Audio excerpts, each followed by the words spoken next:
خان کو، سفیان صاحب کو تشریف لائیں اور قرآن کا کلام ہمارے ساتھ شیئر کریں. جی پاسٹر سفیان صاحب. باروک ہاشم جی، شلوم ایوری ون. اچھا جی، میرے ساتھ خدا کے کلام میں سے استثنا چھٹا باب آیت نمبر 4 نکال کر کوئی بھی جماعت میں سے پڑھ دے. آج کا عنوان ہے الوہیت المسیح اور اس کا برانچ ٹائٹل ہے شمع کی تفسیر.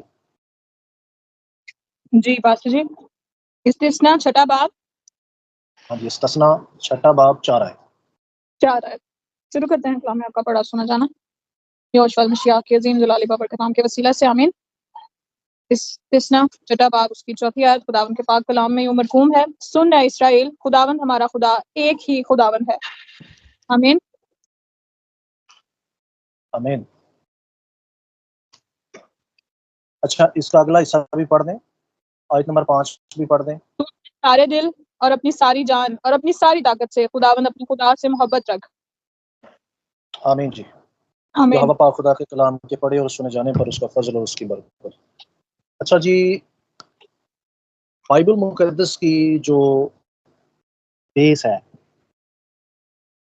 یا فیت ہے جو بائبل کا، وہ بیسیکلی شمع کو سمجھا جاتا ہے. شمع جو ہے، اگر آپ اسرائیل کے اندر دیکھتے ہیں تو آپ کو بے تحاشا فرقے نظر آتے ہیں، الگ الگ تعلیمات نظر آتی ہیں، مختلف عقائد نظر آتے ہیں، لیکن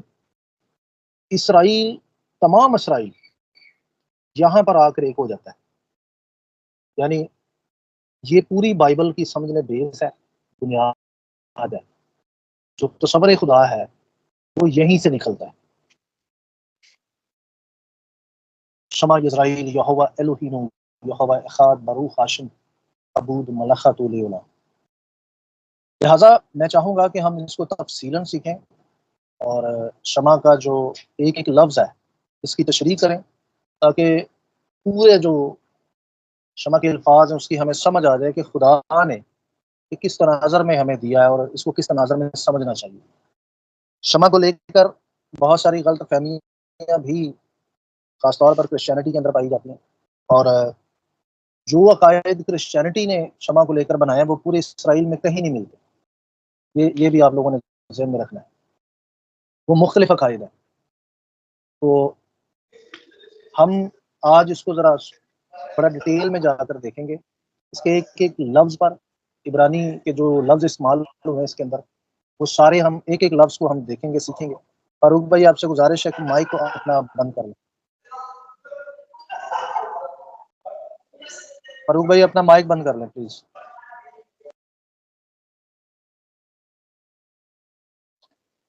ستالیہ کا مائک بند کر دیں. ستالیہ بھائی کا مائک بند کر دیں پلیز. اچھا جی، تو اس کا ایک ایک لفظ جو ہے اس کی ہم ڈیٹیل دیکھیں گے، اس کی تفسیر دیکھیں گے کیا ہے، اور یہ سارا کچھ ہم عبرانی پس منظر میں سیکھنے کی کوشش کریں گے. تو شروع کرتے ہیں. سب سے پہلے جو لفظ شمع ہے اس کو ذرا دیکھ لیں. لفظ شمع جس کا ترجمہ سن یا سننا ہے، اس کی تشریح عبرانی لفظ شمع عبرانی فعل اسٹرانگ نمبر 8085 ہے. اس کو آپ جا کر اسٹرانگ ڈکشنری سے دیکھ سکتے ہیں، جس کا مطلب ہے سننا. لیکن عبرانی خیال کے مطابق جو بات کی جا رہی ہے اس پر توجہ دینا اور اس پر عمل کرنا کے معنی دیتا ہے، صرف سننا نہیں ہے. اس کے جو پورے اور مکمل معنی ہیں وہ ہے جو بات کی جا رہی ہے اس پر توجہ دینا اور اس پر عمل کرنا. تب جا کر یہ لفظ اپنے پورے مقصد کو بیان کرتا ہے.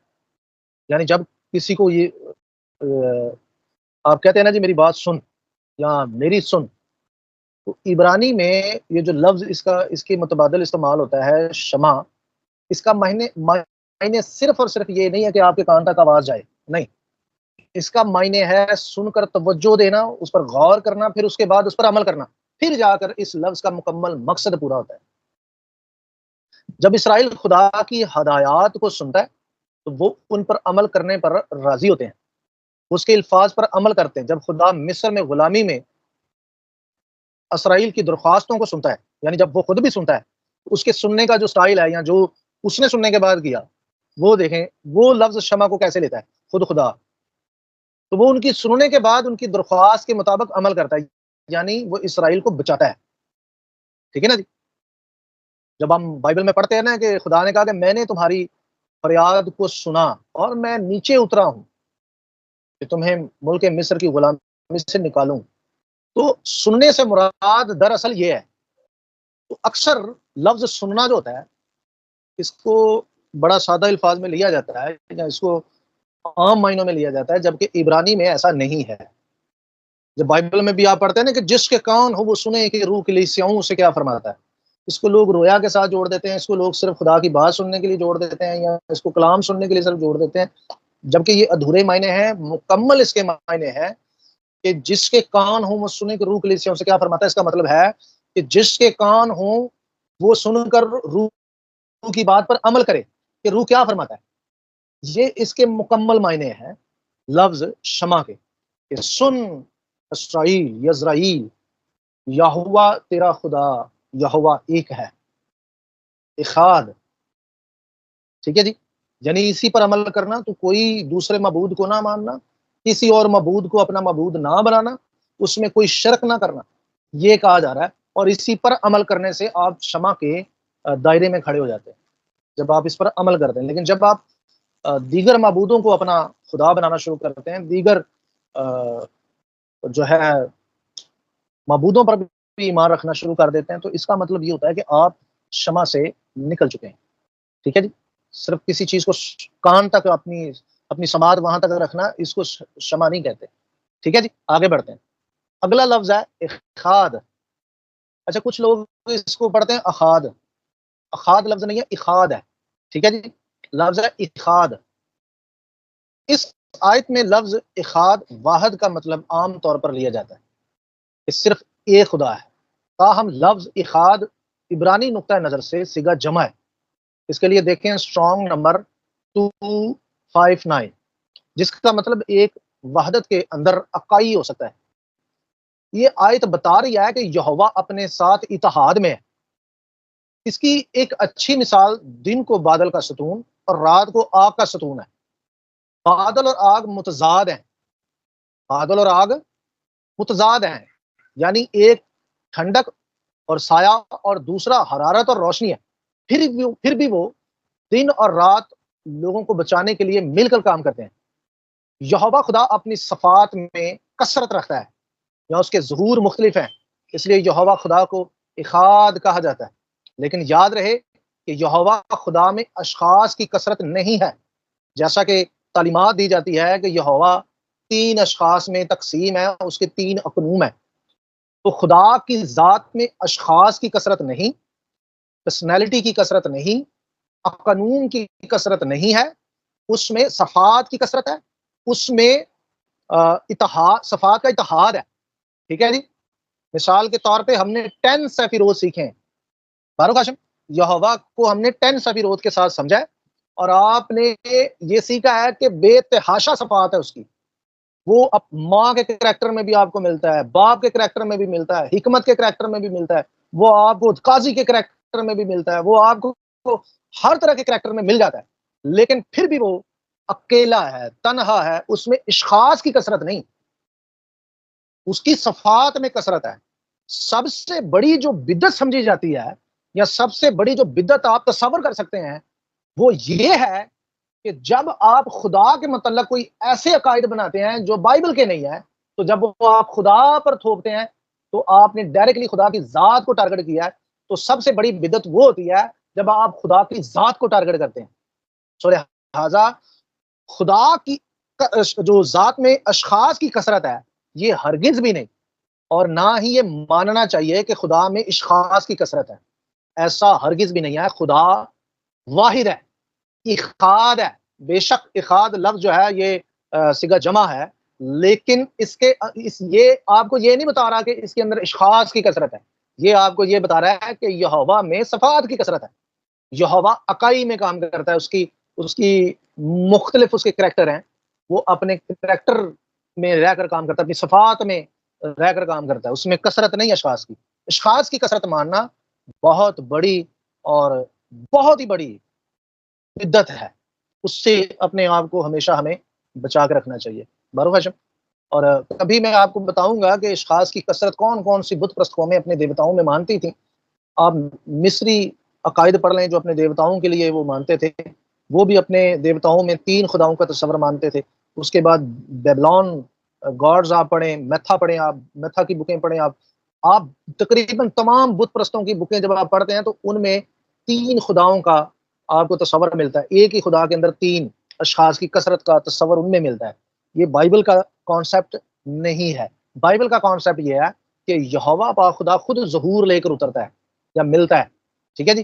اچھا ایک اور چیز بتا دوں، بہت سارے لوگ کہتے ہیں کہ یہوہ کا ظہور لے کر آنا بھی یہ بت پرستوں سے متسار ہے، تو میں یہاں یہ بتا دینا چاہتا ہوں کہ یہ غیر قوموں سے متسار نہیں ہے، بلکہ غیر قوموں نے یہاں سے یہ عقائد چوری کی ہیں، کیونکہ یہوہ پاک خدا مختلف ظہوروں میں آپ دیکھتے ہیں مقدسین سے ملتا رہا ہے، مختلف اس کے ظہور ہیں اور مختلف ظہور میں وہ ملتا رہا ہے، لیکن وہ خدا ایک ہی ہے، مختلف خدا نہیں ہے، نہ کوئی چھوٹا خدا ہے نہ کوئی بڑا خدا ہے، نہ ہی اس کے اندر جو ہے اشخاص کی کثرت ہے، ایک ہی خدا ہے جو کہ مختلف ظہور میں لوگوں کو ملتا ہے۔ وہ ایک ہی ٹائم پہ 10,000 جگہ پر بھی ہو سکتا ہے، 10,000 ظہوروں میں بھی ہو سکتا ہے، یہ اس کی قدرت ہے، لیکن اس کا مطلب یہ نہیں کہ خدا 10,000 ہیں، نہیں، ایک ہی خدا ہے، ایک ہی خدا ہے فاروق ہاشم جی۔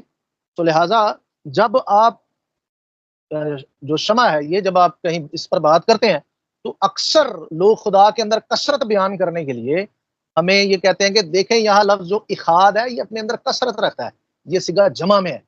اس کے بعد جو ہے ایک اور لفظ جو ہے وہ بیان کیا جاتا ہے، وہ ہے جی الوہیم۔ تو الوہیم کے متعلق بھی میں میرا خیال آپ لوگوں کو ڈیٹیل سے بتا چکا ہوں، اگر مجھے پکا یاد ہے کہ میں نے بتایا تھا کہ اگر آپ الوہیم لفظ کی ڈیفینیشن دیکھیں تو اکثر یہ کہا جاتا ہے کہ جی لفظ الوہیم میں جی کثرت ہے، تو میں نے بتایا تھا کہ لفظ الوہیم جو ہے اگر آپ اس میں کثرت اشخاص کی کثرت مانیں گے تو آپ کے لیے بہت بڑا مسئلہ بن جائے گا، ٹھیک ہے جی۔ تو بعض لوگ کہتے ہیں کہ جی یسوع بھی خدا ہے، یعنی بیٹا بھی خدا ہے، باپ بھی خدا ہے، تو روح القدس بھی خدا ہے، ٹھیک ہے جی۔ تو وہاں پر آپ کے لیے پرابلم بن جائے گی، وہاں پر آپ کے لیے پرابلم یہ بنے گی کہ اگر آپ وہاں پر تینوں کو خدا کہیں گے یعنی تینوں الوہیم ہیں، تو پھر آپ کو یہ پرابلم آپ کے لیے بن جائے گی کہ ہر ایک قانون کے لیے لفظ آپ الوہیم استعمال کرتے ہیں تو پھر ہر لفظ کے اندر 3 کی کثرت ہوگی، اس طرح سے لاکھوں کروڑوں خدا بن جائیں گے، تو یہاں پر آپ آ کر پھنس جائیں گے۔ اس لیے لہٰذا بائبل کو بڑی ترتیب سے جب آپ سمجھتے ہیں سیکھتے ہیں تو آپ کو پتہ چلے گا کہ نہیں، خدا خود یہوہ خود تجسم لے کر آیا ہے اور اس میں اشخاص کی کثرت نہیں، وہ ظہور لیتا ہے۔ تو جناب مسیح کا جو جسم تھا وہ یہوہ کا ظہور تھا، اور اس بشریت کے اندر جو روح تھی وہ یہوہ خود تھی۔ فاروق ہاشم جی آگے بڑھتے ہیں، اگلا لفظ ہے جی احاب۔ اگلا لفظ ہے احاب، جس کا مطلب ہے محبت، جیسا کہ ہم نے پڑھا اپنے خدا سے محبت رکھ۔ سو لہذا یہ بھی احاب جو ہے یہ فعل ہے، عبرانی لفظ فعل ہے، اور احاب کوئی جذبات نہیں ہے، یہ ایک عمل ہے۔ متن میں اس لفظ کا سیاق و سباق اس بات کی طرف اشارہ کرتا ہے کہ ہمیں اپنے اعمال سے خدا سے محبت کرنی ہے، نہ کہ اپنے جذبات سے، ٹھیک ہے جی۔ عبرانی میں جو محبت ہے نا وہ اس کا نام وہ جذبات والی نہیں ہے، یہ بات اپنے ذہن میں رکھ لیں، ٹھیک ہے۔ جب آپ دیگر معاملات یا دیگر ٹیچنگ آپ دیکھتے ہیں، انگریزی میں آپ دیکھ لیں یا آپ اردو میں محبت لفظ جو ہے اس کو دیکھ لیں یا انگریزی میں دیکھ لیں، تو یہ ہمیشہ جذبات کے ساتھ جڑا ہوتا ہے، جبکہ عبرانی میں ایسا نہیں ہے۔ عبرانی چونکہ ٹھوس زبان ہے، قدیم زبان جو ہے وہ بتاتی ہے کہ اس کا تعلق ڈائریکٹلی فعل کے ساتھ ہے، اور یہ عمل کے ساتھ تعلق رکھتی ہے، یہ بغیر عمل کے محبت ہے ہی نہیں، ٹھیک ہے جی۔ محبت عملی قدم اٹھاتی ہے، جیسا کہ مسیح نے بھی کہا یوحنا کی انجیل 14 باب میں، اگر تم مجھ سے محبت رکھتے ہو تو تم میرے حکموں پر بھی عمل کرو گے، یہ وہاں پر مسیح نے نشان دیا ہے، ٹھیک ہے جی۔ آگے بڑھتے ہیں، اگلا لفظ ہے لباب یا لباب۔ ٹھیک ہے جی. اگر اس میں داغش آ جائے تو یہ بیت کی آواز دے گا، داغش ہٹائیں تو یہ واو کی آواز دیتا ہے. تو عبرانی میں اس کو دل کے لیے بھی استعمال کرتے ہیں، لیکن عبرانی میں دماغ کے خیالات ہیں، جذبات نہیں. جیسا کہ لفظ عام طور پر مغربی ذہنوں میں سمجھا جاتا ہے کہ اس حوالے میں ہمیں بتایا گیا ہے کہ یہ کس طرح یہوہ سے ہم نے محبت کرنی ہے، یعنی اپنے تمام خیالات کو اس پر مرکوز رکھ کر. کیونکہ جیسا کہ آیت میں آپ نے پڑھا اپنے سارے دل سے، اپنے سارے دل سے، یعنی اپنے تمام خیالات مرکوز کر کے خدا کے حکم پر عمل کرنا ہے. بعض دفعہ ایسا ہوتا ہے کہ ہم خدا کے حکم پر عمل کر رہے ہوتے ہیں، لیکن بڑی مجبوری کے ساتھ بہت سارے دیگر خیالات ہمارے اندر ہوتے ہیں. بڑی سمجھ لیں کہ بڑی مجبوری ہوتی ہے ہمیں، لیکن مجبوری یہاں پر بالکل بھی مینشن نہیں ہے. یہاں یہ بتایا جا رہا ہے کہ جب آپ خدا سے محبت کریں تو آپ کا دل اور اس کے خیالات بالکل اس حکم پر مرکوز ہوں، پھر جا کر مکمل محبت ہوتی ہے. اگلا لفظ ہے جی نفش. نفش، اچھا کچھ لوگ اس لفظ کو پڑھتے ہیں نفاش. ٹھیک ہے جی، نفاش نہیں ہے، یہ نفیش ہے. اچھا، نفش جو ہے یہ بیسیکلی بعض لوگ جو ہیں یہ پڑھتے ہیں بطور روح ترجمہ اس کا کیا جاتا ہے. عبرانی لفظ نفش، اس کے لیے دیکھیں اسٹرانگ نمبر 5315. لفظی طور پر پورا یہ جسم ہے. پہلے ہمیں یہوہ سے اپنے ذہن سے پیار کرنے کو کہا جاتا ہے، یعنی دل سے. اب اپنے تمام جسم سے، تمام جسم سے، یعنی نفش، جیسا کہ کہا گیا کہ اپنے پورے دل، اپنی پوری جان سے محبت رکھو. یہ جو لفظ جان ہے یہاں پر عبرانی لفظ نفش ہے. تو نفش کا اکثر لوگ ترجمہ کرتے ہیں جی روح. تو بیسیکلی قدیم عبرانی میں یہ صرف روح کے لیے استعمال نہیں ہوتا، یہ باڈیز میں جو روح ہوتی ہے نا، یعنی وہ باڈی جس کے اندر روح ہے، وہ پوری باڈی کو جو ہے وہ نفش کہا جاتا ہے. جب اس میں سے روح نکل جائے تو پھر اس باڈی کو نفش نہیں کہا جا سکتا. ٹھیک ہے جی.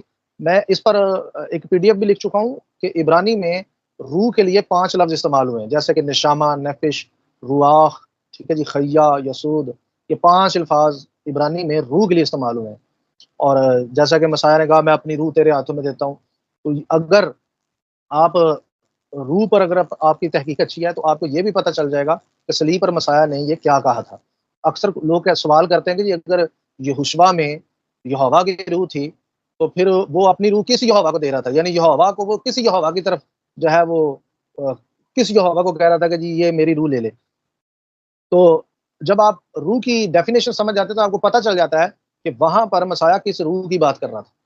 ٹھیک ہے، تو وہ رولا بھی ختم ہو جاتا ہے. آگے بڑھتے ہیں. عبرانی لفظ مایود، مایود جس کا مطلب ہے شاید، یہاں استعمال ہونے والا عبرانی لفظ مایود اسٹرانگ نمبر دیکھیں 3966. اور یہ ایک بہت ہی دلچسپ لفظ ہے، خاص طور پر اس سیاق و سباق میں اس کا استعمال کیا گیا ہے. یہ لفظ پورے عبرانی متن میں ایک فعل کے طور پر استعمال ہوتا ہے، ایک فعل کو تیز کرتا ہے، اور عام طور پر اس کا ترجمہ بہت یا زیادہ یا بڑی تعداد کیا جاتا ہے.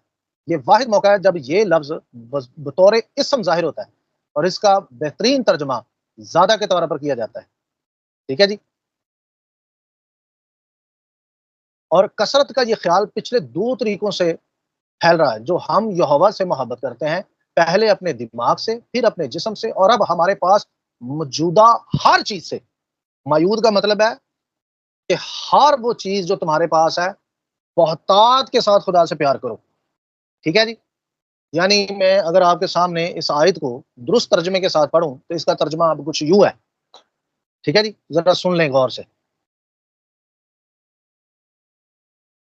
عبرانی ثقافت میں ان کے اصل معنوں کو ظاہر کرنے کے لیے آپ کے سامنے اس کو قدیم عبرانی کے ذائقے کے ساتھ آپ کے سامنے ترجمہ کرنے لگا ہوں، تو بغور سن لیں.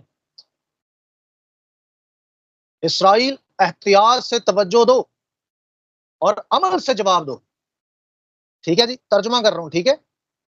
یہوہ اپنے آپ کے ساتھ اتحاد میں کام کرتا ہے، اور تم اپنے خیالات اور دماغ اور اپنے پورے جسم اور اپنے پاس موجود ہر چیز کے ساتھ یہوہ الوہیم سے عملاً محبت کرو. یہ ہے شمع. پھر سے اس آیت کو تفسیری ترجمے کے ساتھ اور آسان ترجمے کے ساتھ پڑھ رہا ہوں تاکہ آپ لوگوں کو دوبارہ سے سمجھ آ جائے کہ اصل میں اس کے اندر خدا کہنا کیا چاہتا ہے. اسرائیل احتیاط سے توجہ دو اور عمل سے جواب دو. ٹھیک ہے, یہاں پر ہم عبرانی میں بولتے ہیں شمع اسرائیل. ٹھیک ہے, اس کا میں ترجمہ آسان کر رہا ہوں. اسرائیل احتیاط سے توجہ دو اور عمل سے جواب دو. اور آگے یہوہ اپنے آپ کے ساتھ اتحاد میں کام کرتا ہے, یعنی یہوہ الوہیم یہوہ اخاد. ٹھیک ہے, اور تم اپنے خیالات اور دماغ اور اپنے پورے جسم اور اپنے پاس موجود ہر چیز کے ساتھ یہوہ سے عملاً محبت کرو. بروخ ہاشم. ٹھیک ہے جی, یہ ہے شمع, یہ ہے شمع کی ایکچوئل تفسیر. ایک اور بات آپ کو بتا دوں کہ جو لفظ الوہیم ہے یا لفظ یہوہ ہے, یہ بھی بعض دفعہ لوگ کہتے ہیں کہ یہ بھی پلورل ہے اور سنگولر نہیں ہے. تو یاد رہے, پھر کہوں گا کہ یہ اشخاص کی کثرت کو ظاہر نہیں کرتے, خدا کی صفات کی کثرت کو ظاہر کرتے ہیں. ٹھیک ہے, اور ایک اور بات بتاؤں کہ کبھی بھی جب آپ کسی بھی سطر کو پڑھتے ہیں تو یاد رہے کہ بعض سطروں کے اندر صیغہ جمع کے الفاظ استعمال ہوتے ہیں, لیکن آپ کو وہ سطر یا وہ پیراگراف یا وہ کانٹیکس آپ کو مجبور کر دیتا ہے کہ آپ ان کے معنی واحد میں لیں, جبکہ وہ اپنے اندر کثرت رکھتے ہیں. لیکن کانٹیکس بتاتا ہے آپ کو کہ یہ آپ نے اس کے معنی صیغہ واحد لینے ہیں یا صیغہ جمع میں لینے ہیں. بہت سارے صیغہ جمع کے الفاظ جو ہوتے ہیں, پلورل جو ہوتے ہیں, وہ سنگولر کے معنوں میں ان کو استعمال کرنا پڑتا ہے, اور بعض دفعہ جو سنگولر ہوتا ہے اس کو صیغہ یا پلورل کے معنوں میں ان کو استعمال کرنا پڑتا ہے, کیونکہ کانٹیکس طے کرتا ہے کہ آپ نے اس کے معنی کیسے لینے ہیں. ہمارے اندر نقص یہ ہے, ہماری خاص طور پر ہماری قوم کے اندر, کہ ہم کانٹیکس کو چھوڑ کر صرف ایک لفظ پر بحث کر رہے ہوتے ہیں, اور یہ ہرگز یاد نہیں رکھتے کہ میں نے اس لفظ کو جہاں سے لیا اور معنی اس کے نکال رہا ہوں, اس کو اس کے کانٹیکس میں ہی اس کا معنی لینا ہے, اس سے ہٹ کر اس کے معنی نہیں لینے. مثال کے طور پہ ایک آپ کے سامنے ایگزامپل رکھتا ہوں. میں کہتا ہوں جی آج انوار صاحب آئے ہیں, آج انوار صاحب آئے ہیں, تو آپ سب ذرا مائک کھول کر بتائیں کہ اس میں سے کون کون سا لفظ پلورل ہے اور کون کون سا سنگولر ہے, تو پھر آگے بات کرتے ہیں تاکہ آپ کو آسانی سے سمجھ آ جائے. میں دوبارہ سے یہ لائن دوہرا دیتا ہوں کہ آج انوار صاحب آئے ہیں. یہ پوری سطر آپ کو کس طرف موو کر رہی ہے, صیغہ جمع کی طرف یا صیغہ واحد کی طرف, اور اس میں سے کون کون سے لفظ صیغہ واحد اور کون کون سے صیغہ جمع ہے. بھائی ویسے انور نام جو ہے وہ تو ہوتا ہے, لیکن انوار جو ہے وہ نام ہے, اب پتہ نہیں ہے, لیکن آئے ہیں جو ہے اسم یہ تو صیغہ جمع کی طرف ہے. نہیں, انوار اسم ہے بھائی, لوگ رکھتے ہیں نا ہاں, انوار. وہ تو صیغہ وہ تو واحد ہے نا, ٹھیک ہو گیا. آئے ہیں یہ تو صیغہ جمع ہے. نہیں, انوار بھی جو ہے یہ بھی صیغہ جمع ہے, انوار بھی صیغہ جمع ہے. جی جی بولیں, اور کوئی بول رہا ہے تو بولیں. جوزف بھائی بولیں, آپ پوری بات کر لیں. ہاں جی, انوار بھی صیغہ جمع. آگے اگر آپ پلورل کے لیے استعمال کرتے ہیں تو وہاں پر بھی صاحب لگتا ہے, سنگولر کے لیے استعمال کرتے ہیں تو وہاں پر بھی لگتا ہے کہ بہت سارے صاحب آئے ہیں. ٹھیک ہے صاحب, تو سنگولر کے لیے بھی پلورل کے لیے بھی لگتا ہے, اور یہ جو آئے ہیں یہ تو ویسے زیادہ تر پلورل کے لیے لگتا ہے, سنگولر کے لیے بھی لگتا ہے, لیکن دونوں کے لیے لگ جاتا ہے. ویسے یہ اگر آپ آئے ہیں تو عزت کے معنوں میں آ جاتا ہے, اور بہت سارے لوگ ہوں گے تو پھر وہ ان کو لگے گا. لیکن اگر آپ زیادہ عزت دیتے ہیں تو پھر آپ کہیں گے انوار صاحب آئے ہیں. عزت نہیں ہے تو پھر کہیں گے انوار آ گیا. جی یہ مسئلہ. ہاں جی کریں, ٹھیک ہو گیا. اور کوئی ضرور بولے, مائک کھولے, ضرور بتائیں. جملے کے مطابق تو ایسا ہی لگتا ہے کہ ایک شخص آ رہا ہے.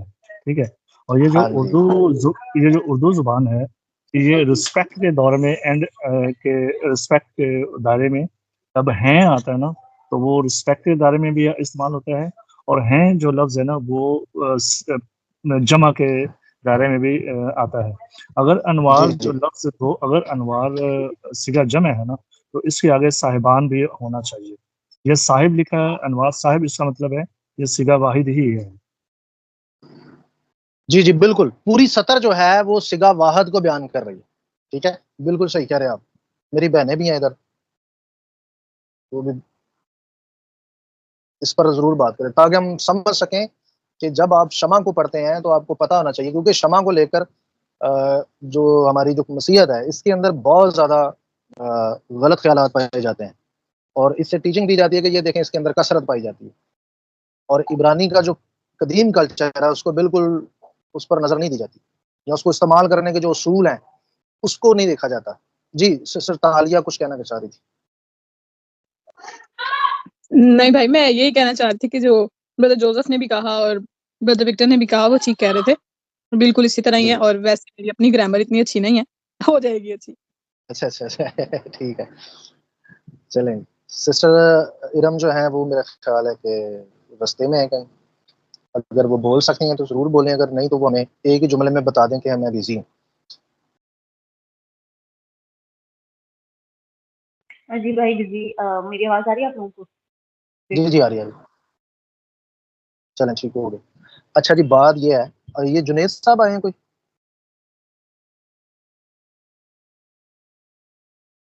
بات یہ ہے کہ دیکھیں پوری بائبل، اچھا جی پوری بائبل میں جب بھی خدا کے لیے آپ کہیں بھی کسی بھی جگہ پر خدا کے لیے کوئی بھی لفظ پلورل استعمال ہوتا ہوا دیکھیں تو میں آپ کو دعوے سے کہتا ہوں یہ ویڈیو ریکارڈ ہو رہی ہے، یہ آن دا ریکارڈ پڑی ہوئی ہے، یہ ثبوت ہے، میرے بیان ریکارڈ ہو رہے ہیں.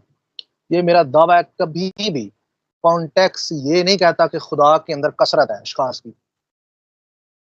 کبھی بھی خدا کے لیے جب کسی بھی سطر یا پیراگراف یا کسی آیت میں کوئی لفظ صیغہ جمع استعمال ہو بھی جائے تو کانٹیکس بتا رہا ہوتا ہے کہ یہ سنگولر کے معنوں میں لینا ہے، صیغہ جمع کے معنوں میں نہیں لینا. کانٹیکس بتا رہا ہوتا ہے. جیسا کہ ابھی میں نے آپ کو ایک ایگزامپل دیا ہے کہ اس کے اندر کہا جا رہا ہے انوار صاحب آئے ہیں، انوار صاحب آئے ہیں، تو سطر بتا رہی ہے، اس کا کانٹیکس یہ بتا رہا ہے کہ کوئی ایک ہی شخص آیا ہے، جبکہ اس کے اندر کتنے الفاظ ہیں جو پلورل ہیں. اس کے باوجود یہ سارے لفظ استعمال ہونے کے باوجود سطر یہ کانٹیکس کے ساتھ بتا رہی کہ ایک ہی بندہ آیا ہے، ایک ہی بندہ آیا ہے، زیادہ بندے نہیں آئے. ٹھیک ہے جی. تو اسی طرح آپ نے طے کرنا ہوتا ہے، کبھی بھی یہ دیکھ کر اس لفظ کے پیچھے نہ بھاگیں کہ اس لفظ کے اندر کثرت ہے یا یہ صیغہ واحد ہے. ہمیشہ اس لفظ کو کانٹیکسٹ کے ساتھ میچ کرنے کے بعد اس کی تفسیر کریں کہ کانٹیکسٹ کیا بتا رہا ہے، سٹوری کیا ہے، پیچھے سارا سلسلہ کیا ہے. کبھی بھی ایک جملے پر یا ایک لفظ پر پوری بائبل کی تفسیر الٹ پلٹ نہ کریں، بلکہ اس ایک جملے کو پوری بائبل کے ساتھ میچ کریں، کانٹیکسٹ کے ساتھ میچ کریں، اس سطر کے ساتھ میچ کریں، اس پیراگراف کے ساتھ میچ کریں. کہ پورا پیراگراف آپ ریجیکٹ نہیں کر سکتے ایک لفظ کو لے کر، جس سے تفاسیر غلط ہو جاتی ہیں اور بدیات جنم لیتی ہیں اور ہم اپنے اصل ٹریک سے ہٹ جاتے ہیں. اور یہ اس لیے ہوتا ہے کیونکہ ہمارے لوگوں کو عبرانی سے واقفیت نہیں ہے، اور عبرانی کو اپنا مدعا ثابت کرنے کے لیے غلط استعمال ہم اس کا کرتے ہیں. مثال کے طور پہ میں پچھلی دفعہ بھی آپ کو ایک ایگزامپل دے رہا تھا کہ اکثر لوگ کہتے ہیں کہ لفظ الوہیم میں کثرت ہے کیونکہ جی اس کے آگے لگا ہوا ہے یود اور میم اور یود ہے جی. تو جس عبرانی کا یہ اصول ہے کہ جس لفظ کے اینڈ پر یہ لگا ہو یود اور میم تو اس کا مطلب یہ ہوا کہ وہ صیغہ جمع میں. تو میں اکثر کہتا ہوں کہ یار آپ جب دیکھتے ہیں نا اس کو عبرانی کا لفظ مصر کا جو عبرانی لفظ استعمال ہوا ہے وہ ہے مصرائیم، تو اس کے اینڈ پر بھی جو ہے یود اور میم ہے. تو سوال پیدا ہوتا ہے کہ کتنے مصر ہیں بھائی دنیا میں، کتنے مصر ہیں، کتنے مصر کے ملک ہیں؟ جبکہ اب یہ لفظ ویسے ہی لیں جو اصول آپ نے قائم کیا، اور اگر آپ یہ اصول یہاں قائم رکھیں گے تو عبرانی میں سے میں کئی ایسے لفظ دکھا دوں گا کہ اس اصول کی دھجیاں اڑ جائیں گی. تو یہ بالکل ٹھیک ہے کہ یود اور میم جب کسی لفظ کے آخر میں لگتا ہے تو بعض دفعہ وہ کثرت کے لیے لگتا ہے، لیکن یہ بعض دفعہ احتراماً اور صفات کی کثرت کے لیے لگتا ہے، یا وسعت کسی چیز کی وسعت ہو، بڑا ہو، یا اس کی وسعت بہت زیادہ ہو، وہ خوبصورت بہت زیادہ ہو، تو اس کے بہت سارے پہلوؤں کو نظر میں رکھ کر اس کے لیے یود اور میم جو ہے اس کے آگے لگایا جاتا ہے. تو وہ آپ نے طے کہاں سے کرنا ہوتا ہے کہ جی ہاں یہ کس مد میں یہ لفظ استعمال ہوگا، کہاں سے آپ طے کریں گے؟ اسکیل آپ کے پاس کیا ہے؟ اسکیل ہے کانٹیکس. جب آپ کانٹیکس سے ہٹ جائیں گے تو آپ کو اس لفظ کے درست معنی نہیں پتہ چلیں گے. تو شمع کے ساتھ پاکستان کے اندر یہی حال کیا گیا، کانٹیکس کو چھوڑ دیا گیا اور ایک ایک لفظ کو پکڑ کے اس کی کھچڑی بنا کر پاکستان کے اندر بہت سارے غلط عقائد گھڑے گئے اور لوگوں کو جو ہے غلط ٹریک پر چڑھا دیا گیا اور لوگوں کے عقائد بگاڑ دیے گئے. جبکہ بائبل کے اندر ایک ایسی آیت موجود نہیں ہے جو اپنے کانٹیکس میں یہ بتا رہی ہو کہ خدا کے اندر اشخاص کی کثرت ہے. کانٹیکسٹ میں کبھی خدا کو ایسے بیان کیا ہی نہیں گیا. تو صیغہ جمع میں کئی لفظ استعمال ہوئے ہیں خدا کے لیے، اس میں انکار نہیں ہے، لیکن آپ نے ان کو کانٹیکسٹ میں دیکھنا ہے. اگر کانٹیکسٹ میں ایسا نہیں ہے تو بھائی بھول جائیں، یہ باتیں اپنے دماغ سے نکال دیں. اس کا مطلب یہی ہے کہ خدا کی وسعت اور خدا کی صفات کی وسعت اس کا بیان کیا جا رہا ہے، اس کے علاوہ اور کچھ بھی نہیں ہے. فاروق ہاشم جی، سو آج کے لیے اتنا ہی ہے. سو خدا نے چاہا تو ہم اگلی دفعہ پھر خدا کے حضور حاضر ہو کر آپ لوگوں سے مزید خدا کے کلام کو بانٹیں گے. Shalom every one.